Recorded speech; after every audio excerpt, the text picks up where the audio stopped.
What's it like to be the spouse or partner or family member of someone with MS or chronic illness? I have no idea. But today we have a special guest, my husband, Steve, and I'm going to interview him using questions provided by my viewers of what it's like to be the spouse or partner of someone with multiple sclerosis. Welcome, honey. Nice to be here. So, first question, how long have you been together? Whoa. Well, our 30th wedding anniversary is coming up in July, and we were dating about 2 years before that. So we've been together 32 years. 32 Wonderful years. Thank you, honey. We've actually known each other a lot longer than that. Our families go to the same church, so we've known each other for quite a few years longer than 32. Next question from a viewer. I often wonder what my husband thought the minute he heard that I had MS. It was a shock, of course, to hear it. We'd had suspicions, but I thought, oh no, what's going to happen now? What's it going to be like? So it's a little bit of a shock, and you figure out what's going to happen with my life? What's it going to be like? Once you settle down and think things through, it was a lot easier to deal with. So it was just a big shock in the beginning. Yeah, I think it's the same for spouses as it is for the person being diagnosed. Uh-oh, what about the future? And, there's fear and doubt and uncertainty. Next question. How do you react when your spouse has a relapse or symptoms appear? It bothers me. I don't like it when she has to deal with those things, and I want to take them away. But basically, I just try to be supportive, and we'll talk about it. Maybe we'll look at things that may have caused the relapse, and then just keep track of them as best we can. Yeah, I'll add to that. It's really helpful to have someone to talk to when you're going through a relapse that you trust, or if your symptoms are flaring. And it is helpful to have someone who is with you, but may have noticed something different, like, oh, you really haven't been sleeping that well, or yeah, it's been a stressful time. So maybe the stress has added to it. Do you follow the same diet lifestyle or at least cut down on some things in order to support your spouse mentally? Well, as you know, my wife is whole food, plant-based, vegan, basically.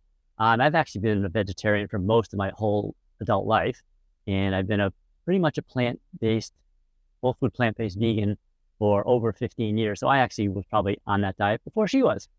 So she's kind of joined me. But yes, we support each other with the diet, and talk about what we eat a lot. And if there was something where she changed her diet, I would definitely be supportive of it and do the best I could. And I'll add to that, my husband has been my role model for dietary changes. As he said, he's been eating vegetarian for a long time. And when I had my first symptoms in 2006, that was one of the first places I looked, was diet. So I started eating more vegetarian and more whole food plant-based. A little bit about families who eat differently. I ate differently than he did for a long period of time. And I didn't have to make two separate meals. I would make a meal that had a lot of vegetarian components, and then I would add a piece of chicken for me or a piece of beef. So for those who are newly diagnosed and going the whole food plant-based route, don't stress about making two completely separate meals. Make most of the meal whole food plant-based and just add the meat or the protein or the food that people would like instead of the tofu or the beans. And it's one meal with two protein sources. How have you overcome the fear of potential future risks and scenarios? Early on, we definitely had fear of the future and what it was going to be like. But as we've been on this journey longer, we both live in the present as much as possible. So I don't think a lot about the future. And I don't think Vicky does either. We know it's there. We hope we get there, but we really try to live in the present, and the future will come and we'll deal with it as it comes. So we don't think too much about the future, although we have talked about it.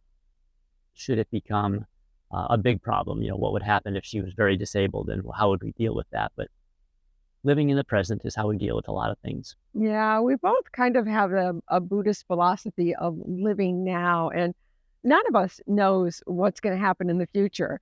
There could be an accident or a different illness, or my husband could get ill. So we do live very much in the present now. In the beginning, it was very scary. I think it's really normal when you receive a diagnosis to do the what ifs. I think a lot of people, when they're diagnosed with MS, the very first thought is, "Oh no, am I going to be in a wheelchair?" And in reality, like 70% of people don't need a mobility aid throughout their lives with this diagnosis. So the education of what it is to have MS or any chronic illness helps. And live for today. We do live very much in the present moment.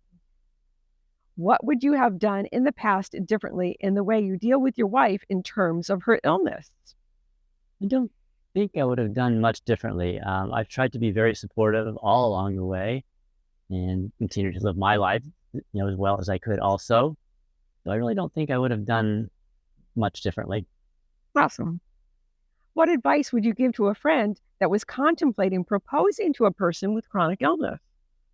I would say just make sure you realize that the future could bring things you're not expecting, which is true for anybody. But realize that if you're involved with somebody who has a chronic illness, that things could go downhill fast or they could be great. But I think bottom line is, if you really love the person and you care about them, you're going to be fine. Excellent. And I'll add to that. Um, if people in a relationship and there is one person with chronic illness, help the other person be educated on what that means and what the future might hold. So there's not surprises if relapses happen or disability occurs. Do you have a plan for worst case MS scenario?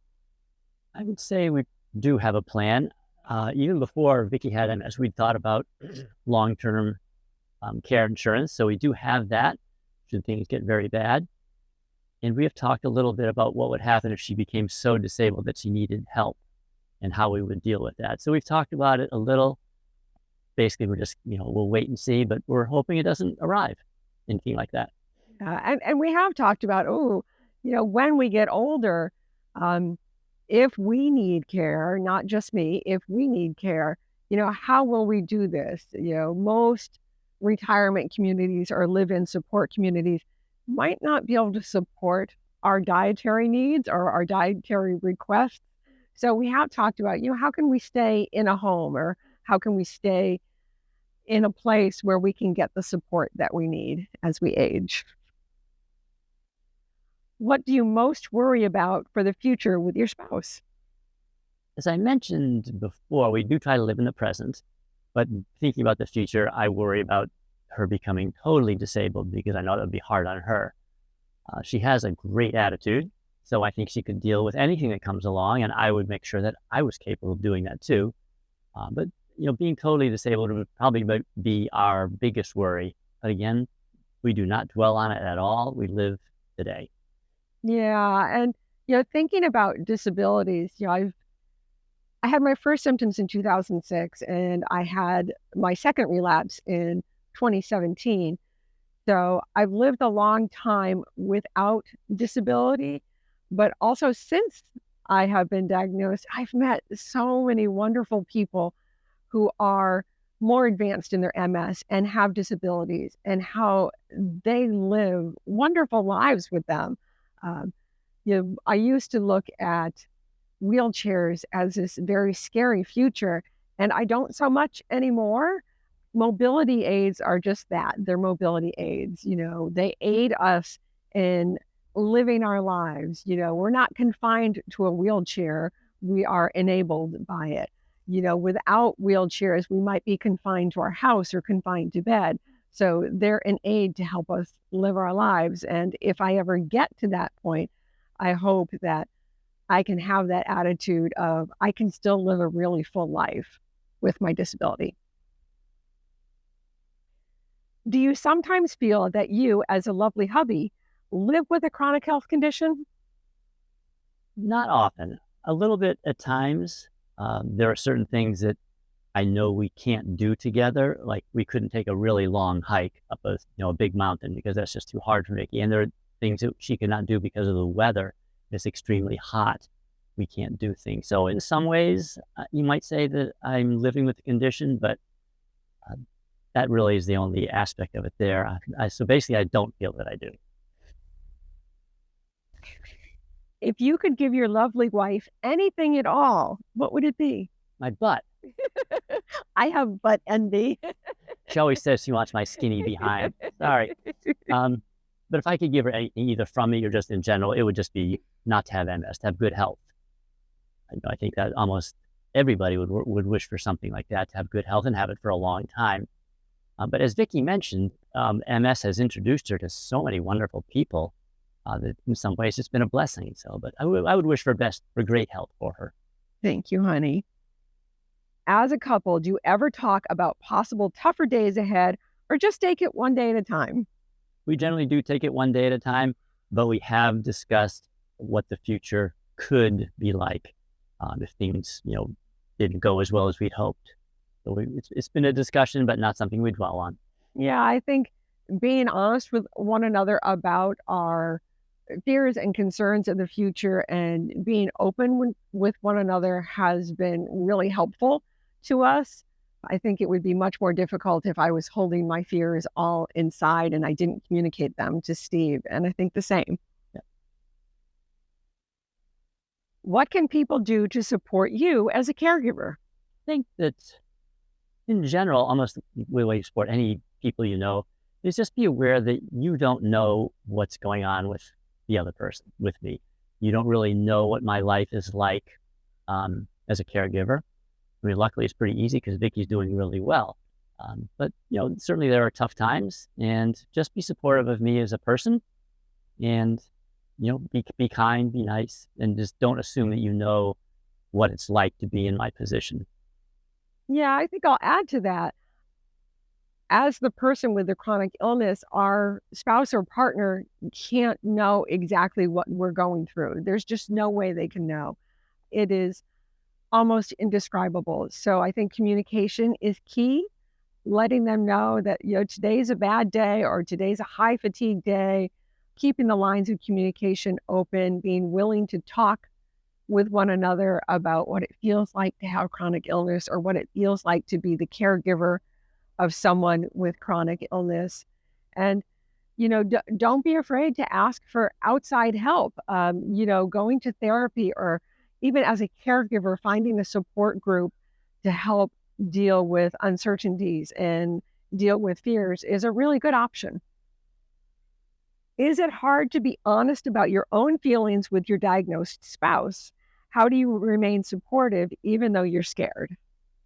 I don't think it's hard to be honest about my feelings. We're very open with each other about that. So that has not been a problem, and remain supportive. I'm not terribly scared, so that's not a big deal. But I think it's part of my job now as a caregiver is, if I do have worries, but to try to be honest about them first, but then to just deal with it and try to remain as positive as I can. Yeah, and as a spouse, my husband has a high calcium score in his heart. So when we first found that out, I was nervous and I was scared, and I communicated those fears to him. Whenever you get any kind of a medical diagnosis of anything, you think about the possibilities of the outcomes. So being honest with our feelings and sharing them with one another is really important. How do you manage your own life while trying to keep your wife physically safe? Well, I do try to do things for her all the time, which sometimes I go too far. I mean, she's capable of doing virtually everything she has to do anyways. But I encourage her not to try to, lift too much or carry too much and watch your balance and things like that. But as far as managing my own life while doing that, I kind of take care of myself by doing things I like to do. I'm fortunate that I've been pretty much retired now for almost 5 years.